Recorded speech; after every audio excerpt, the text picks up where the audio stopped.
Aunty Mavis is 63 and lives in a small rental flat in Mount Isa, close to her community. She receives the full-age pension and is proud of her independence.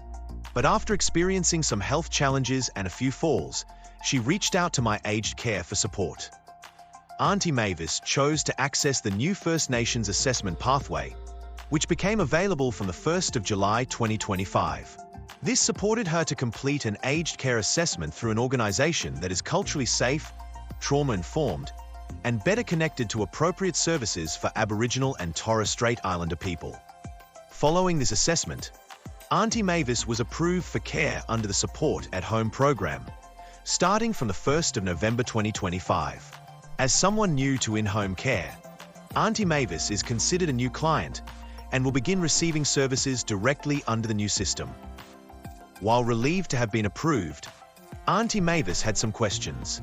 She had heard about new service categories, budgets, and client contributions, but her biggest question was simple: will I be able to afford the help I need?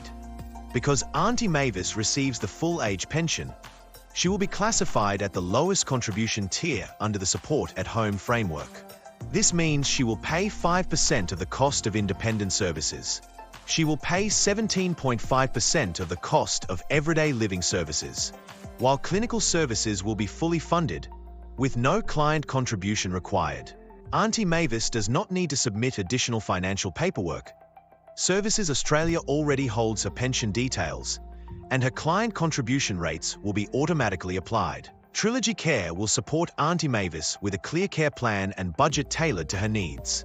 She will also receive regular financial statements and quarterly budgeting under the new Support at Home structure, along with the guidance of a dedicated care partner. Thanks to the culturally safe assessment process and structured new system, Aunty Mavis will begin her aged care journey with clarity, affordability, and strong community support.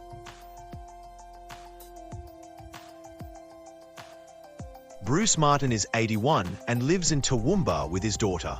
In recent months, he had noticed that everyday tasks were taking longer and had become a little more difficult to manage. After discussing this with his GP, Bruce applied through My Aged Care and was approved for support at home after the 1st of November 2025. Bruce is a part pensioner. He receives a partial age pension along with a small income from his super fund.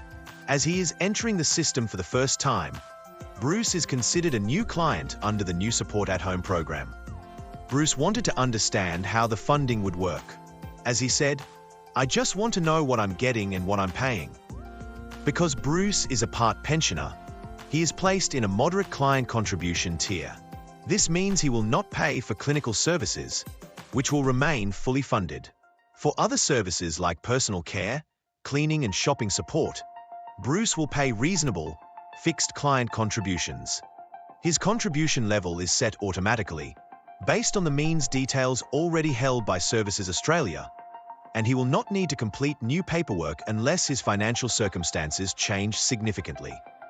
Each month, Bruce will receive a statement that shows what has been spent from his quarterly budget, which services he has received and how much he has contributed. Bruce will work with his care partner to update his care plan as needed and to get the most value from his budget. He knows his contributions will be fair, clearly explained, and will not change unexpectedly. With the right support in place, Bruce feels prepared. The client contributions are manageable, the funding is transparent, and he has the flexibility he needs to remain independent and well supported at home. Lynne Fox is 78 and lives in a well-kept home in Melbourne. She has never received government income support and manages her expenses through superannuation and investments. After noticing a decline in her mobility and strength, Lynne decided to apply for in-home support to maintain her independence. Following her aged care assessment, Lynne has now been approved for services under the Support at Home program, which began on the 1st of November 2025. As she is new to aged care, Lynne will be classified as a new client and will enter the system directly under the new program. Lynne is used to managing her finances carefully and wanted to understand how much of her care will be subsidized and how much she will need to contribute herself. As a self-funded retiree who is not eligible for the Commonwealth Seniors Health Card, Lynne will be placed in the highest client contribution tier. This means she will contribute a higher share of the costs for non-clinical services such as personal care, household tasks, and social support. Clinical services, including nursing and wound care, will be fully funded and will not attract a client contribution. Lynne does not need to complete a separate means assessment unless she chooses to apply for a fee reduction due to genuine hardship. Services Australia already holds her means details and will use these to determine her client contribution level. Trilogy Care will work with Lynne to develop a care plan that fits both her needs and budget. She will receive a quarterly budget allocation, regular financial statements, and a formal client agreement that clearly outlines services, costs, and funding. Lynne enters support at home with full visibility of what she is entitled to, what she will contribute, and how her care will be delivered. The system recognizes her financial independence, but also ensures she receives the structured support she needs to continue living at home with confidence.